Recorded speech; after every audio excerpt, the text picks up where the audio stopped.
नर्मदे मेकल कन्या है। ये देखो, इधर है विंध्याचल, इधर सतपुड़ा, इधर मेकल। ये मेकल, ये सतपुड़ा, ये 3 पर्वत का संगम है, जहाँ भगवान भोलेनाथ जब कभी रत्ना सागर में जब समुद्र मंथन हुआ था तो हलाहल निकला था, जिसको बोलते हैं विष, उसको पान किए थे। तो उनको कभी कहीं शांति नहीं मिलता था, सारे दुनिया भटक डाले। तो इस मेकल पर्वत में आए, समझते हो। यहाँ से 8 किलोमीटर है नीचे कपिलधारा, जहाँ कैलाश पर्वत, कैलाश बोलते हैं। वहाँ बैठ कर तपस्या की, एकांत स्वतंत्र जंगल, निर्जन जंगल, वहाँ पे बाबा तपस्या किए।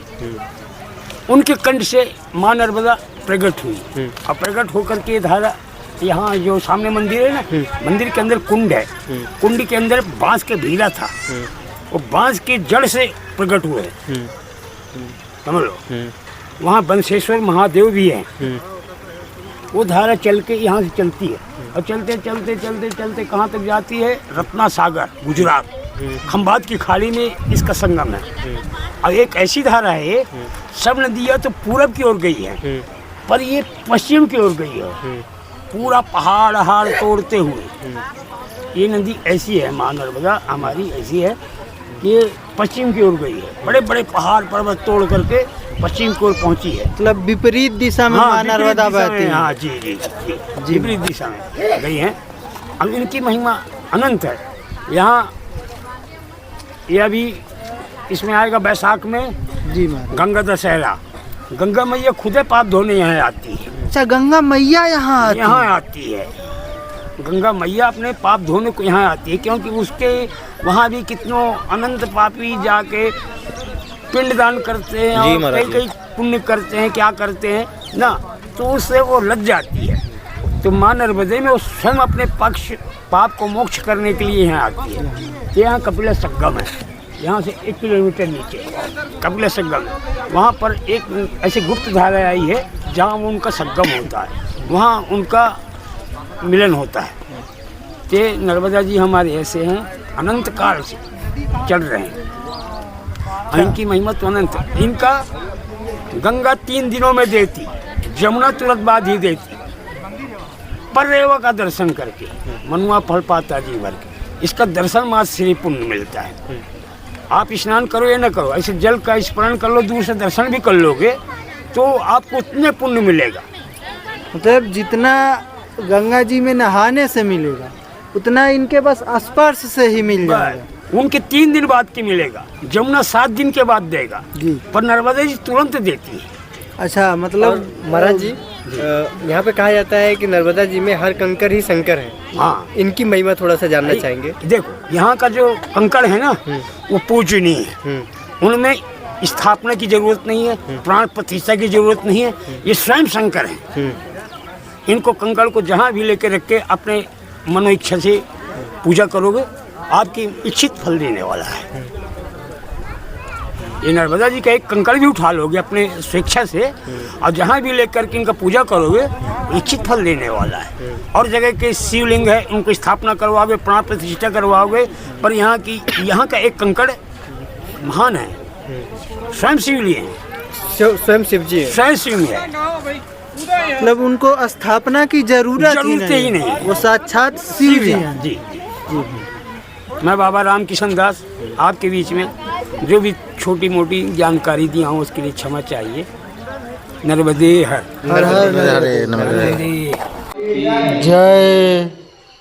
यह स्थान माई की बगिया नाम से जाना जाता है। माई की बगिया का अर्थ है, जैसे हमारे वृंदावन पे ठाकुर जी ने रास रचाया, अयोध्या पे रामचंद्र जी ने, इसी तरह नर्मदा माँ ने इस स्थान पर अपने 12 वर्ष पूर्ण किए। ये जो आप प्रतिमा देख रहे हैं, ये माँ नर्मदा एक छोटी बच्ची के स्वरूप पर विराजमान है, छोटी कन्या। भैया का ये बाल स्वरूप बैठी हुई है, और माँ की जो ये धारा है, ये माँ का चरणोदक पुण्य है। यहाँ से माँ की 5 धाराएं हैं।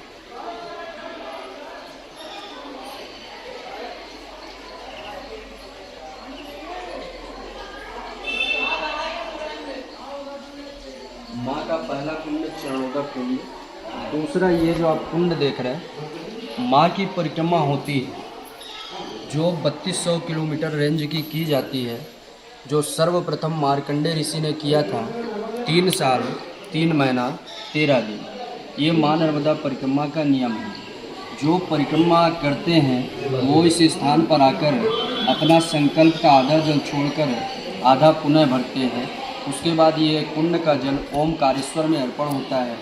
उसके पश्चात माँ की परिक्रमा संपूर्ण मानी जाती है। माँ का तीसरा जल स्रोत ये है।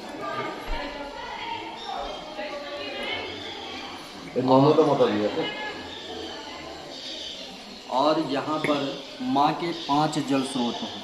3 जल स्रोत के आपने दर्शन किए, चौथा ये जो मंदिर के अंदर आम के वृक्ष दिख रहे हैं उसके जस्ट बगल पे मैया का चौथा कुंड है, जिसे आम कुंड के नाम से जाना जाता है। ये जो टीना वाला सेट आप कुंड देख रहे हैं ये माँ का 5वां कुंड है। बराबर जी महाराज। माँ का उस स्थान तक जाकर के अदृश्य गुप्त स्वरूप हो गई माँ। तो वहाँ के आगे माँ अदृश्य हो गई हैं। हाँ, इसके बाद सीधे नर्मदा मंदिर रेवा कुंड में अपने जल को प्रादुर्भाव उद्गम करती है माँ और आगे बढ़ जाती है जन कल्याण के लिए। जब शिव जी ने विष का पान किया तो इसी मेकल पर्वत पे ठंडक की प्राप्ति हुई, जिससे हमारी माँ नर्मदा की उत्पत्ति हुई और माँ जन कल्याण के लिए आगे बढ़ गई। जैसे आप लोग गंगा जी पे 7 बार, यमुना जी पे 8 बार, गंगोत्री पे 12 बार, तो हमारी माँ के मात्र दर्शन से सारे पाप और कष्ट दूर होते हैं। जो सामने आप देख रहे हैं वो माँ नर्मदा की सिद्ध धुनी है, जहाँ पर माँ नर्मदा ने स्वयं बैठकर तप और साधना किया है और भोले बाबा और माता पार्वती से अमरता और पवित्रता का वरदान प्राप्त किया। ये जो बाउंड्री के अंदर आपको छोटे छोटे हरे हरे पौधे दिखेंगे, जिनके साथ माँ नर्मदा ने अपने 12 वर्ष पूर्ण किए, जिसे गुल बकावली के नाम से जाना जाता है, जो पूरे अमरकंटक में प्रसिद्ध है। बोलिए नर्मदा मैया की जय।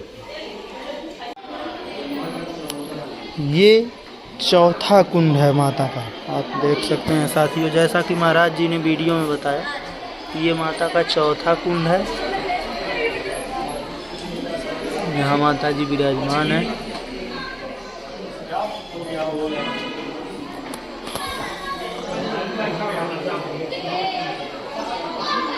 और यहाँ पर माता का ये 5वां कुंड है। आप सभी देख सकते हैं माता का ये 5वां कुंड है। और ये सब ये माँ नर्मदा की अखंड धुनी है। और यही वो छोटे छोटे वृक्ष हैं जिनको महाराज जी ने बताया कि माता जी इन्हीं वृक्षों के सहारे अपना 12 वर्ष गुजारी थी। तो यही माता नर्मदा का उद्गम स्थल है, जिसको माई की बगिया नाम से जाना जाता है।